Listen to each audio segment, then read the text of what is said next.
Shalom, selamat sore teman-teman. Pada sore hari ini kita akan memulai ibadah kita. Kita kembali lagi untuk menikmati kehadiran Tuhan pada sore hari ini.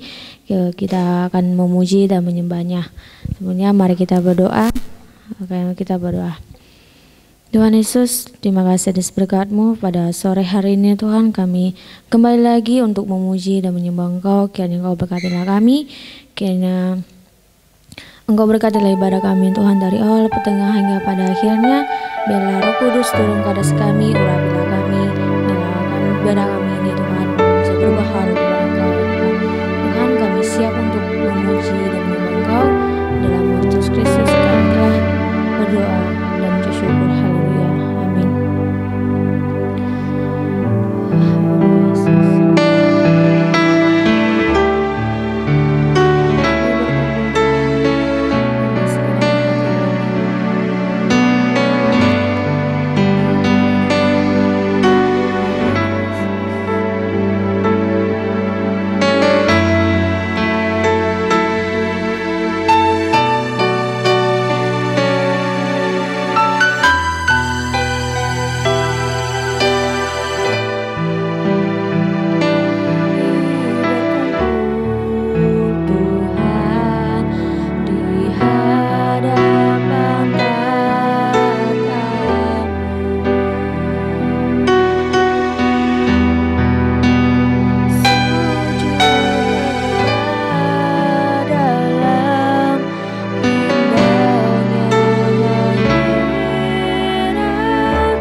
memuji nama Tuhan.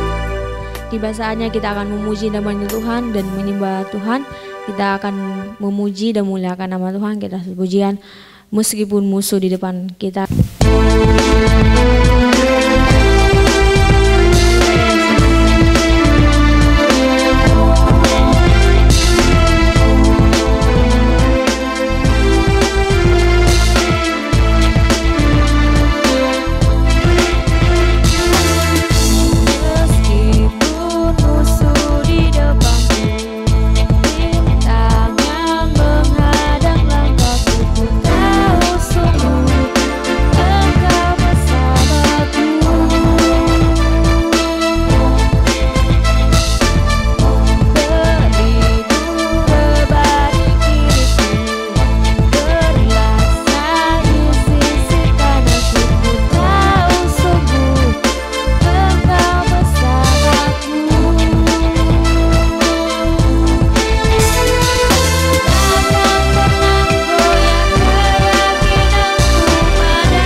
Saatnya kita akan mendengarkan kebenaran firman Tuhan.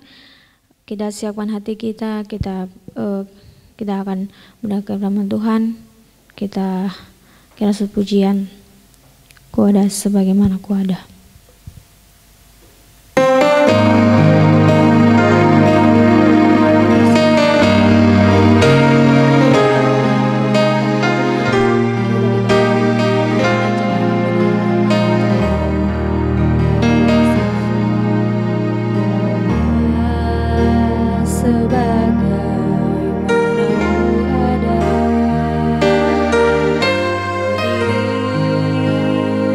Ada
berkat-Mu Engkau telah berkati kami Tuhan, dari kami Tuhan dari awal hingga pada pertengahan ini Tuhan. Ya Tuhan, tiba saatnya Tuhan kami akan mendengarkan kebenaran firman-Mu. Kiranya Engkau berkatilah kami, urapilah kami, biarlah Roh Kudus turun ke atas kami, biarlah kami bisa memahami semua firman yang akan disampaikan oleh hamba-Mu nantinya Bapa. Ya Bapa, kiranya Engkau berkatilah kami, kiranya Engkau urapi ya Tuhan. Kami serahkan kebenaran firman Tuhan ke dalam tangan Engkau, kiranya Engkau berkati juga hamba-Mu yang akan menyampaikannya Tuhan. Dalam nama Tuhan Kristus kami telah berdoa. Haleluya. Amin. Shalom adik-adik, lama gak berjumpa dengan Kak Lina. Bagaimana kabar adik-adik semua? Adik-adik semua dalam keadaan sehat? Kak Lina selalu berdoa, adik-adik semua dalam keadaan sehat. Kak Lina percaya semua dalam perlindungan tangan kasih Tuhan. Nah, saat ini Kak Lina sungguh berterima kasih diberi kesempatan untuk bisa membawakan firman Tuhan buat adik-adik semua. Kiranya firman Tuhan yang Kak Lina sampaikan bisa memberi berkat, bisa menasihati adik-adik dalam adik-adik menjalani kehidupan adik-adik. Nah, tema firman Tuhan yang Kak Lina bawa hari ini adalah bangkit dari kegagalan. Ya, adik-adik. Nah, siapa di sini yang tidak pernah mengalami kegagalan dalam kehidupannya? Tentu semua orang pernah mengalami kegagalan dalam kehidupannya. Mungkin gagal dalam menghadapi pelajaran di sekolah, mungkin pernah mengalami kegagalan dalam menghadapi lomba, mungkin pernah menghadapi kegagalan dalam mencari pasangan hidup, mungkin pernah mengalami kegagalan dalam dunia pekerjaan, atau mungkin pernah mengalami kegagalan dalam menciptakan hubungan yang baik dengan orang tua kita. Banyak sekali mungkin kegagalan-kegagalan yang terjadi dalam kehidupan kita. Kak Lina nggak tahu apa yang menjadi kegagalan-kegagalan yang pernah adik-adik rasakan, atau hari ini pun adik-adik mengalami putus asa karena baru saja mengalami kegagalan. Nah, kali ini Kak Lina ingin bercerita tentang bangkit dari kegagalan. Di dalam Alkitab banyak sekali tokoh-tokoh Alkitab yang juga pernah mengalami kegagalan dalam kehidupannya. Semua orang berhasil tidak pernah dimulai dan tidak pernah mengalami. Semua orang berhasil pasti pernah mengalami kegagalan dalam kehidupannya. Contohnya saja Thomas Alva Edison, adik-adik. Thomas Alva Edison dalam menciptakan lampu, dia mengalami banyak sekali kegagalan. Bahkan dikatakan ribuan kali mengalami kegagalan dalam dia menciptakan lampu. Nah, tapi bukan berarti kegagalan itu adalah akhir dari segalanya, adik-adik. Kegagalan itu adalah guru terbaik untuk kita belajar dari setiap kegagalan kita, supaya kita menjadi orang yang lebih berhasil. Maka dari itu adik-adik, kalau kita mengalami kegagalan bukan berarti itu adalah akhir dari segala kehidupan kita, tapi kita harus belajar untuk mempelajari kegagalan yang kita hadapi untuk menjadi loncatan, supaya kita bisa menjalani hidup yang lebih baik lagi. Nah, kali ini Kak Lina akan belajar memberikan contoh di dalam Alkitab tentang Yosua. Bagaimana Yosua juga pernah mengalami kegagalan dalam kehidupannya. Kita baca di dalam Yosua 7 ayat 9 sampai 11. Kita buka Yosua ya, semua Alkitabnya ya. Yosua ada di Perjanjian Lama. Adik-adik jangan cari Yosua di Perjanjian Baru. Kita baca Yosua 7 ayat 9 sampai 11. Dikatakan di sana ayat 9, apabila hal itu terdengar oleh orang Kanaan dan seluruh penduduk negeri ini, maka mereka akan mengepung kami dan melenyapkan nama kami dari bumi ini. Dan apakah yang akan kau lakukan untuk memulihkan namamu yang besar itu? Ayat 10 adik-adik, lalu berfirmanlah Tuhan kepada Yosua, bangunlah, mengapa engkau sujud demikian? 11, orang Israel telah berbuat dosa. Mereka melanggar perjanjianku yang kuperintahkan kepada mereka. Mereka mengambil sesuatu dari barang-barang yang dikhususkan itu. Mereka mencurinya, mereka menyembunyikannya, dan mereka menaruhnya di antara barang-barangnya. Nah, Kak Lina cerita sedikit tentang Yosua ini ya. Yosua baru saja merebut kota Kanaan yang besar. Dia mengalami kesuksesan dalam kehidupannya. Yosua berhasil mengalahkan orang-orang di kota Kanaan, kota yang besar. Nah, setelah Yosua berhasil memenangkan kota Kanaan, Yosua juga berperang menghadapi kota Ai yang kecil. Kota Ai ini jauh lebih kecil dibandingkan kota Kanaan. Namun apa yang terjadi adik-adik? Yosua kalah menghadapi kota Ai. Nah, bagaimana itu tidak menjadi pukulan yang cukup berat bagi Yosua, sedangkan Yosua berhasil mengalahkan kota yang besar dan dia tidak berhasil mengalahkan kota yang kecil. Itu cukup memalukan bagi Yosua. Dan Yosua berkata apa? Jika hal itu terdengar oleh orang Kanaan dan seluruh penduduk negeri ini, maka mereka akan mengepung kami dan melenyapkan nama kami dari bumi ini. Dan apakah yang akan kau lakukan untuk memulihkan namamu yang besar itu? Nah, apa yang terjadi?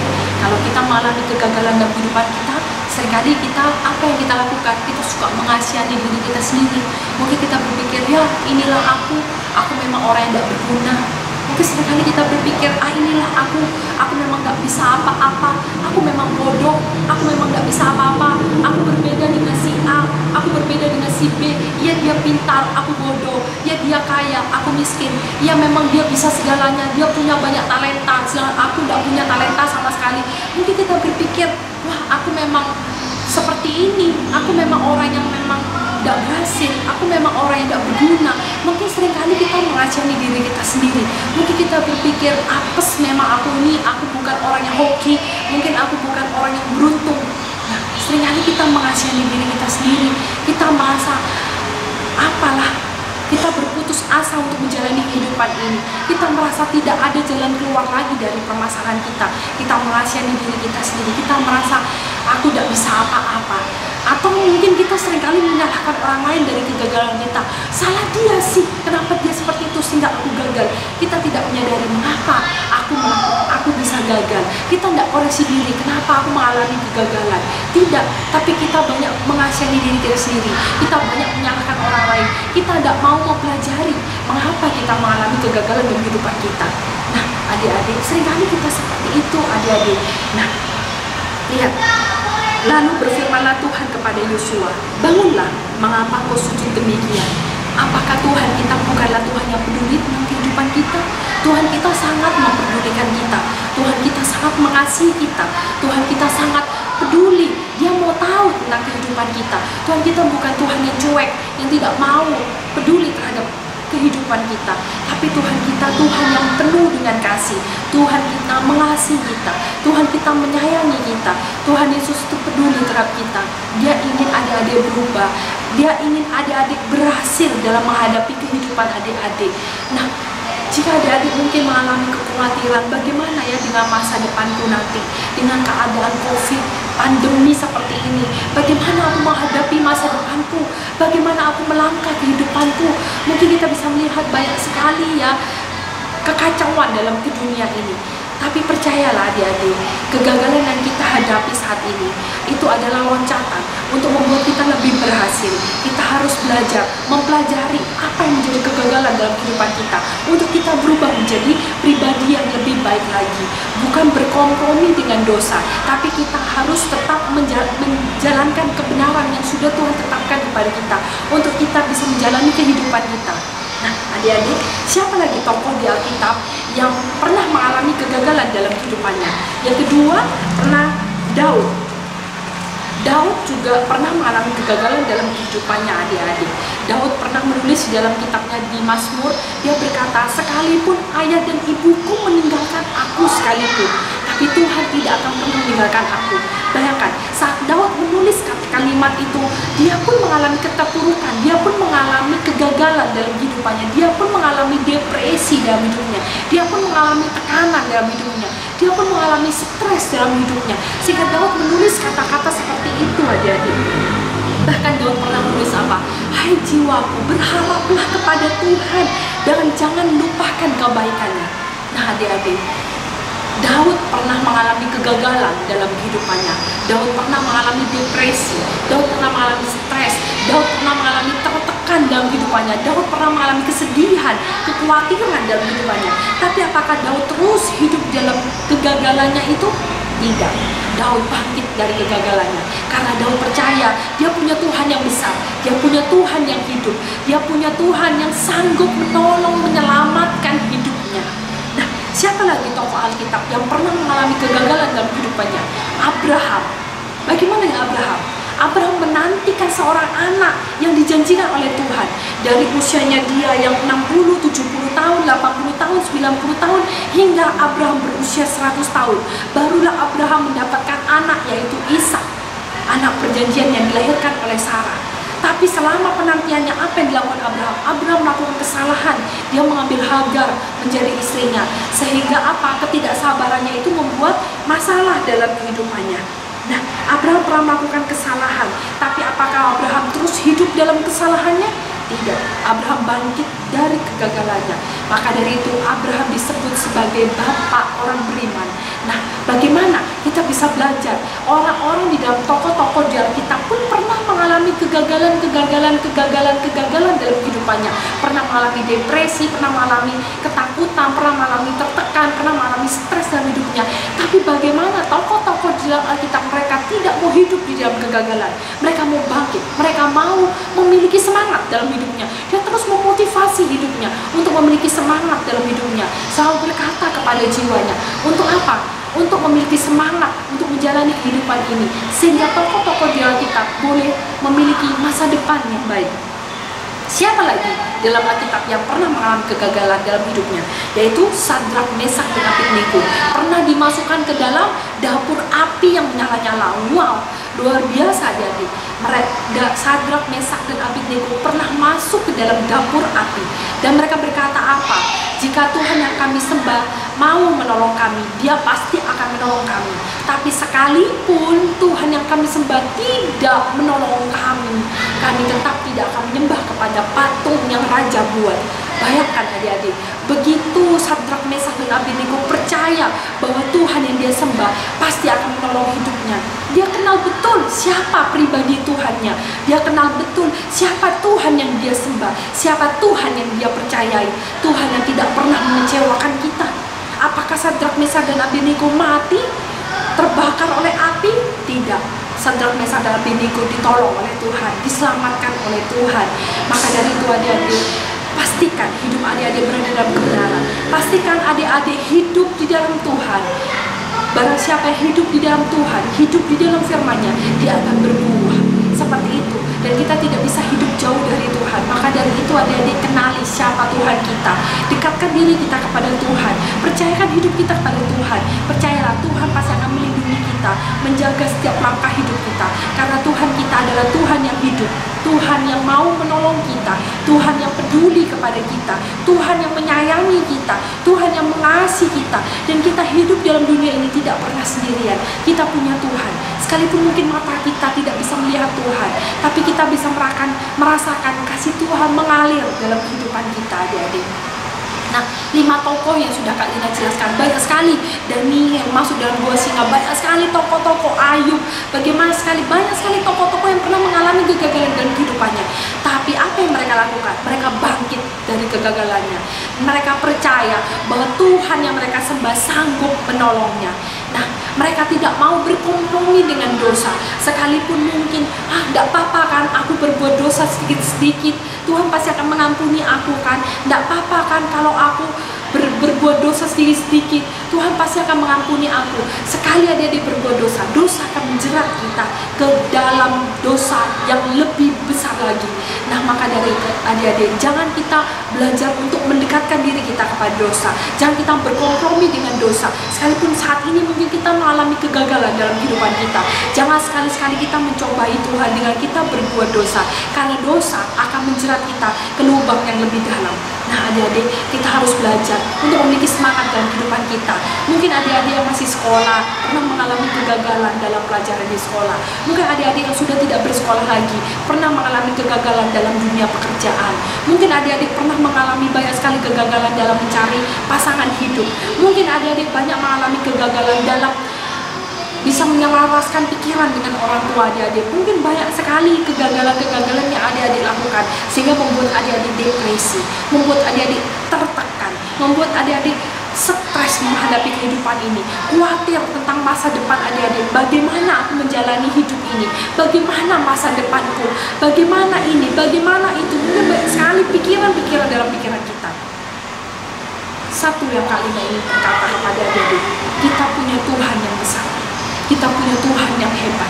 Kita Kita punya Tuhan yang luar biasa, Tuhan yang mengasihi kita, Tuhan yang senantiasa memberikan kekuatan kepada kita, Tuhan yang senantiasa tidak pernah meninggalkan kita, Tuhan yang mengasihi kita, Tuhan yang mencintai kita, Tuhan yang senantiasa memberikan sukacita dalam kehidupan kita.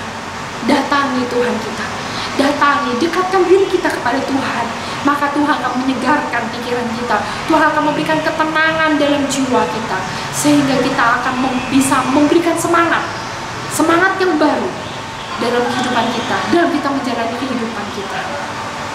Adik-adik, mari dekatkanlah diri kita kepada Tuhan, dan kita menghadapi setiap macam tantangan, godaan, halangan, hambatan dalam dunia ini. Dekatkan diri kita kepada Tuhan, karena hanya dekat Allah saja hatiku tenang, karena hanya dekat dengan Tuhan kita boleh memperoleh kekuatan, hanya dekat dengan Tuhan jalan keluar itu boleh ada, karena Tuhan tidak pernah menutup mata untuk menolong kita. Tuhan senantiasa mengulurkan tangannya untuk menolong kita. Nah adik-adik, ayo dekatkan diri kita senantiasa kepada Tuhan, tambahi jam-jam doa kita, rajin-rajinlah membaca firman Tuhan, supaya kita mengerti apa yang Tuhan mau dalam kehidupan kita, apa yang Tuhan mau kita lakukan, dan apa yang Tuhan tidak mau kita lakukan. Jadilah anak-anak yang bisa memberikan teladan, jadilah anak-anak yang bisa membawa terang dimanapun adik-adik berada. Nah, seperti itu yang Tuhan mau dalam kehidupan kita. Kak Lina yakin adik-adik bisa melakukannya, adik-adik bisa menghadapi setiap tantangan hidup adik-adik, adik-adik bisa menghadapi setiap persoalan, setiap pergumulan hidup, setiap hambatan dalam kehidupan adik. Setiap proses kehidupan itu pasti ada, tapi proses kehidupan yang Tuhan berikan kepada kita bermaksud, bertujuan untuk mendewasakan kita, supaya kita memiliki karakter Kristus dalam kehidupan kita. Dimulai dari proses hidup. Nikmatilah proses hidup bersama Tuhan, dan percayalah Tuhan tidak pernah meninggalkan kita sekalipun. Tuhan mencintai kita, dan Tuhan selalu ada bersama dengan kita. Amin. Kali ini Kak Lina ajak adik-adik semua berdoa, lipat tangan, tutup mata, kita mau berdoa kepada Tuhan. Tuhan Yesus dalam surga, kami mengucap syukur dan berterima kasih kepadamu Bapa. Sungguh kami percaya bahwa kami punya Tuhan yang luar biasa, Tuhan yang hidup, Tuhan yang mendengar setiap doa-doa kami, Tuhan yang mengetahui setiap pergumulan hidup kami, apapun yang ada dalam pikiran kami, apapun tantangan, percobaan yang kami hadapi. Kami percaya itu semua tidak pernah melebihi kekuatan kami. Engkau senantiasa menolong kami, melindungi, menjamah kami Tuhan. Terima kasih Tuhan, berikan kami senantiasa kekuatan Tuhan dalam kami menghadapi setiap tantangan hidup kami. Jadikan kami pribadi yang terus berjalan di dalam jalan firman-Mu, tidak menyimpang ke kanan ke kiri dari firman-Mu Tuhan, sehingga perjalanan kami boleh memperoleh berkat, sehingga perjalanan kami boleh memperoleh masa depan yang indah, sebab kami berjalan bersama Tuhan. Terima kasih Tuhan buat setiap anugerah, setiap kasih, setiap cinta, setiap sukacita yang mengalir dalam kehidupan kami semua. Terima kasih Tuhan. Kak Lina khusus berdoa bagi adik-adik yang sedang mengalami kegagalan dari kehidupannya saat ini. Kak Lina berdoa supaya adik-adik boleh memperoleh semangat yang baru bersama Tuhan. Kak Lina percaya adik-adik semua mampu menghadapi setiap tantangan hidup, karena adik-adik berjalan bersama Tuhan. Terima kasih Tuhan Yesus, terima kasih Roh Kudus. Kami percayakan seluruh doa kami ini hanya di dalam nama Tuhan Yesus Kristus kami berdoa. Haleluya, amin. Immanuel, Tuhan Yesus beserta kita. Dadah, Tuhan Yesus memberkati adik-adik semua.